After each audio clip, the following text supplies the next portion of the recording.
जिजाऊ सराव केंद्र या यूट्यूब चॅनलमध्ये तुम्हा सर्वांचे मनापासून स्वागत. विद्यार्थी मित्रांनो, आपण पाहत आहात पोलीस भरती 2024 संदर्भात प्रश्नसंच 8. जर तुम्ही पोलीस भरतीची घर बसल्या तयारी करत असाल तर हा प्रश्नसंच संपूर्ण नक्की पहा. या प्रश्नसंचामध्ये लेखी परीक्षेसाठी महत्त्वपूर्ण अशा प्रश्नांचा डिटेलमध्ये सराव केलेला आहे. जर काही विद्यार्थी चॅनलवर नवीन असतील तर आपल्या चॅनलवर RRB NTPC संदर्भात देखील प्रश्नसंचाची प्लेलिस्ट सुरू आहे, तर ती देखील तुम्ही चॅनलच्या प्लेलिस्टवर जाऊन पाहू शकता. चला तर मग व्हिडिओला सुरुवात करूया. आजचा प्रश्न पहिला आहे, राष्ट्रीय विकास परिषद कधी स्थापन करण्यात आली? पर्याय आहेत: अ 1950, ब 1952, क 1955, ड 1960. आणि याचे योग्य उत्तर आहे पर्याय ब 1952 रोजी राष्ट्रीय विकास परिषदेची स्थापना करण्यात आली. 6 ऑगस्ट 1952 रोजी याची स्थापना करण्यात आली. भारताचे पहिले पंतप्रधान पंडित जवाहरलाल नेहरू यांनी योजना आयोगाची स्थापना केली होती. त्या योजना आयोगाच्या अंतर्गत पंचवार्षिक योजना आखल्या जात होत्या. त्याची अंमलबजावणी करण्यासाठी या राष्ट्रीय विकास परिषदेची स्थापना करण्यात आली होती. प्रश्न दुसरा, दीनदयाल उपाध्याय योजनेचा संबंध कशाशी आहे? पर्याय आहेत: अ ग्रामविकास, ब शहरी विकास, क महिला सक्षमीकरण, ड अपंगांना मदत. आणि याचे योग्य उत्तर आहे पर्याय अ ग्रामविकास. दीनदयाल उपाध्याय योजनेचा संबंध ग्रामविकासाशी आहे. ही योजना दीनदयाल उपाध्याय यांनी सुरू केली होती. या योजनेअंतर्गत ग्रामीण तरुणांना कौशल्य दिले जात होते, तसेच रोजगार उपलब्ध करून दिले जातात. तसेच त्यांना जर व्यवसाय करायचा असेल तर त्या व्यवसायासाठी कमी किमतीत भांडवल देखील उपलब्ध करून दिले जाते. या संदर्भातच ही दीनदयाल उपाध्याय योजना आहे. प्रश्न तिसरा, संविधान दिवस कोणत्या दिवशी साजरा केला जातो? पर्याय आहेत: अ 26 जानेवारी, ब 15 ऑगस्ट, क 2 ऑक्टोबर, ड 26 नोव्हेंबर. आणि याचे योग्य उत्तर आहे पर्याय ड 26 नोव्हेंबर रोजी संविधान दिवस साजरा केला जातो. 26 नोव्हेंबर 1949 रोजी भारतीय संविधानाला मंजुरी दिली होती. त्यामुळे संविधान दिवस 26 नोव्हेंबर रोजी साजरा केला जाऊ लागला. तर 26 जानेवारी 1950 रोजी भारतीय संविधान लागू करण्यात आले, तेव्हा प्रजासत्ताक दिन साजरा केला जाऊ लागला. प्रश्न चौथा, कोणत्या नदीला भारताची जीवनरेखा म्हटले जाते? पर्याय आहेत: अ गंगा, ब नर्मदा, क यमुना, ड गोदावरी. आणि याचे योग्य उत्तर आहे पर्याय अ गंगा नदीला भारताची जीवनरेखा म्हटले जाते, कारण गंगा नदी ही भारताची सर्वात मोठी व लांब नदी आहे. तसेच या नदीमुळे बऱ्याच ग्रामीण भागांना तसेच बऱ्याच ठिकाणी शेतीचा व्यवसाय सुधारण्यास मदत झाली आहे. तसेच औद्योगिक क्षेत्रात देखील या नदीमुळे मदत झाली आहे. त्यामुळे गंगा नदीला भारताची जीवनरेखा म्हणतात. प्रश्न पाचवा, भारतीय राज्यघटनेचा कोणता भाग मूलभूत कर्तव्यांशी संबंधित आहे? पर्याय आहेत: अ भाग 3, ब भाग 4A, क भाग 5, ड भाग 5A. आणि याचे योग्य उत्तर आहे पर्याय ब भाग 4A. यामध्ये भारतीय राज्यघटनेमध्ये भाग 4A मध्ये मूलभूत कर्तव्य दिली आहेत. या भारतीय राज्यघटनेमध्ये हे रोमन संख्येमध्ये IVA असे लिहिले जाते. त्यालाच आपण भाग 4A म्हणतो. या भाग 4A मध्ये 51 मध्ये भारतीय संविधानाने 11 मूलभूत कर्तव्ये दिली आहेत. प्रश्न 6वा, निलगिरी टेकड्या कोणत्या राज्यात आहेत? पर्याय आहेत: अ तामिळनाडू, ब राजस्थान, क महाराष्ट्र, ड आंध्र प्रदेश. आणि याचे योग्य उत्तर आहे पर्याय अ तामिळनाडू या राज्यात निलगिरी टेकड्या आहेत. निलगिरी टेकड्या ह्या तामिळनाडू राज्यासोबतच कर्नाटक, केरळ या राज्यांमध्ये देखील पसरलेल्या आहेत. काही वेळेस पर्याय बदलून दिले जातात, तर तुम्ही यानुसार योग्य पर्याय निवडू शकता. प्रश्न 7वा, सिंधू संस्कृतीचा मुख्य व्यवसाय काय होता?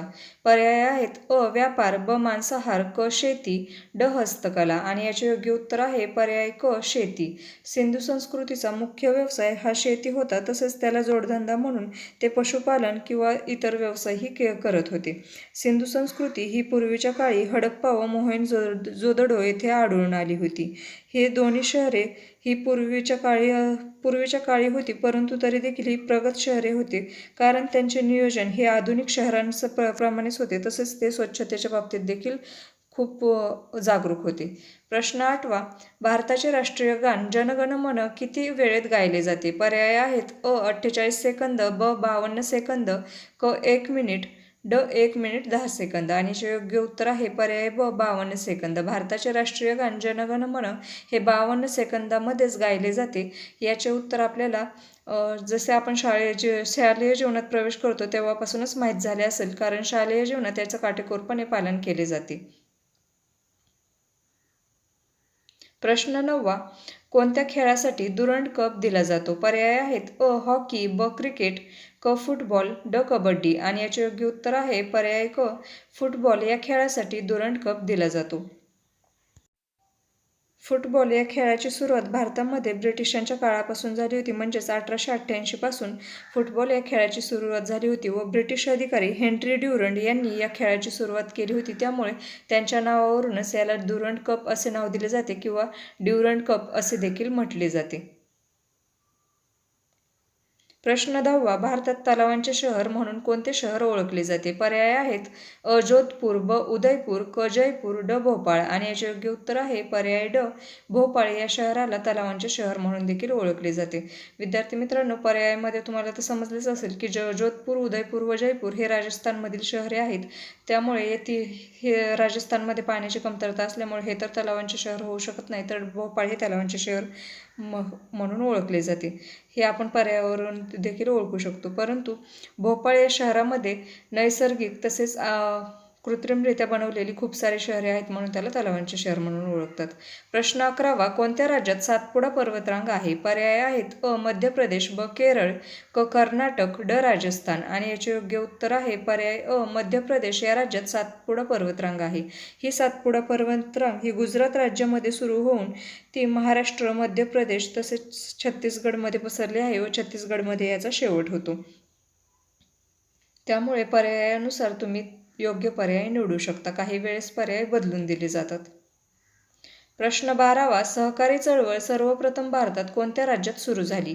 पर्याय आहेत अ महाराष्ट्र, ब पंजाब, क गुजरात, ड कर्नाटक आणि याचे योग्य उत्तर आहे पर्याय ड कर्नाटक. या राज्यात सर्वप्रथम सहकारी चळवळ सुरू झाली. पूर्वीच्या काळी तो मद्रास प्रांत म्हणून ओळखला जात होता.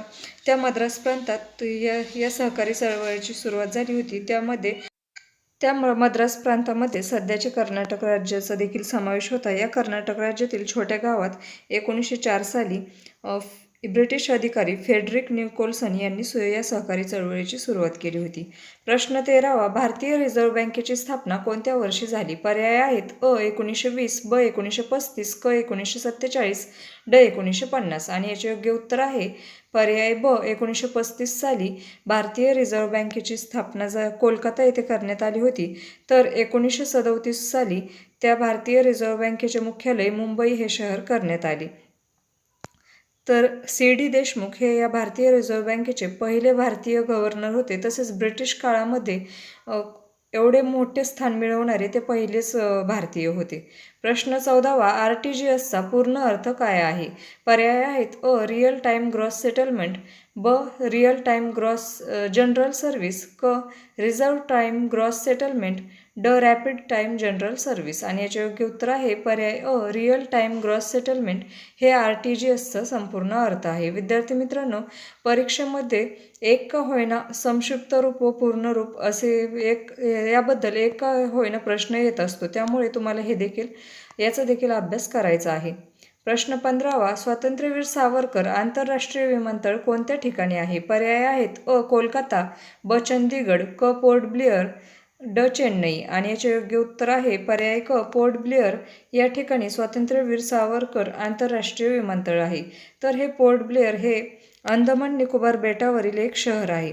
या ठिकाणी स्वातंत्र्यवीर सावरकर आंतरराष्ट्रीय विमानतळ आहे. या विमानतळालाच पोर्ट ब्लेअर आंतरराष्ट्रीय विमानतळ असे देखील म्हटले जाते. जून 2023 मध्ये या नवीन विमानतळाचे बांधकाम पूर्ण झाले. प्रश्न 16. भारतात स्वच्छ भारत अभियान कोणत्या वर्षी सुरू करण्यात आले? पर्याय आहेत अ 2013, ब 2014, क 2015, ड 2016 आणि याचे योग्य उत्तर आहे पर्याय ब 2014. भारतात 2014 साली स्वच्छ भारत अभियानाची सुरुवात भारताचे पंतप्रधान नरेंद्र मोदी यांनी दिल्ली येथून केली होती. स्वच्छ भारत अभियानाची स्थापना करण्यामागचा उद्देश म्हणजेच 2019 साली महात्मा गांधी यांची 150वी जयंती येणार होती व त्यांच्या जयंतीनिमित्त त्यांना आदरांजली वाहण्यासाठी 2014 सालीच या स्वच्छ भारत अभियानाची सुरुवात केली. प्रश्न 17वा, भारतीय रेल्वेचे राष्ट्रीयकरण कोणत्या वर्षी झाले? पर्याय आहेत: अ 1935, ब 1947, क 1949, ड 1951. आणि याचे योग्य उत्तर आहे पर्याय ड 1951 साली भारतीय रेल्वेचे राष्ट्रीयकरण झाले. विद्यार्थी मित्रांनो, 16 एप्रिल 1853 रोजी या रेल्वेची सुरुवात ब्रिटिशांनी भारतामध्ये सर्वप्रथम केली होती व ब्रिटिश भारतातून निघून गेल्यानंतर म्हणजेच भारत स्वतंत्र झाल्यानंतर 1951 साली या रेल्वेचे भारतामध्ये राष्ट्रीयकरण करण्यात आले. प्रश्न 18वा, ऑस्कर पुरस्कार जिंकणाऱ्या प्रथम भारतीय कोण होत्या? पर्याय आहेत: अ सत्यजित राय, ब भानू अथय्या, क AR रहमान, ड रसूल पोकुट्टी. आणि याचे योग्य उत्तर आहे पर्याय ब भानू अथय्या या ऑस्कर पुरस्कार जिंकणाऱ्या प्रथम भारतीय होत्या. या महाराष्ट्र राज्यातील कोल्हापूर जिल्ह्यामध्ये भानू अथय्या यांचा जन्म झाला होता. त्यांनी गांधी या चित्रपटासाठी वेशभूषा करणे म्हणजेच कॉस्ट्यूम तयार करणे त्याच्यासाठी त्यांनी हा ऑस्कर पुरस्कार मिळवला होता. प्रश्न 19वा, भारतातील पेट्रोलियम उत्पादनात आघाडीवर असलेले राज्य कोणते? पर्याय आहेत: अ महाराष्ट्र, ब आसाम, क गुजरात, ड तामिळनाडू. आणि याचे योग्य उत्तर आहे पर्याय ब आसाम हे भारतातील पेट्रोलियम उत्पादनात आघाडीवर असलेले राज्य आहे.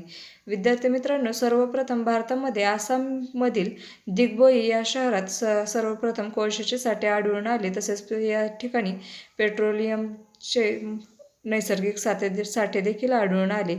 म्हणून आसाम हे भारतातील पेट्रोलियम उत्पादनातील आघाडीवरचे राज्य आहे. प्रश्न 20वा, खादी आणि ग्रामोद्योग आयोग मुख्यालय कोठे आहे? पर्याय आहेत: अ पुणे, ब मुंबई, क दिल्ली, ड कोलकाता. आणि याचे योग्य उत्तर आहे पर्याय ब मुंबई या ठिकाणी खादी आणि ग्रामोद्योग आयोग याचे मुख्यालय आहे. खादी आणि ग्रामोद्योग आयोग याला इंग्लिशमध्ये KVIC म्हणजेच खादी विलेज इंडस्ट्रीज कमिशन असे देखील म्हटले जाते. काही वेळेस संक्षिप्त रूपात हे देखील विचारले जाऊ शकते. खादी म्हणजेच हाताने विणलेले किंवा कातलेले कापड. हे आयोग ग्रामीण उद्योजकांना उद्योग स्थापन करण्यासाठी तसेच विकासासाठी आर्थिक मदत करते. विद्यार्थी मित्रांनो, आजचा हा व्हिडिओ कसा आवडला हे कमेंटद्वारे नक्की कळवा. तसेच व्हिडिओ संपूर्ण पाहिल्याबद्दल तुम्हा सर्वांचे मनापासून धन्यवाद. व्हिडिओ आवडल्यास चॅनेलला लाईक, शेअर, कमेंट्स आणि सबस्क्राईब करायला विसरू नका. सोबतच बेल आयकॉन देखील प्रेस करा. धन्यवाद.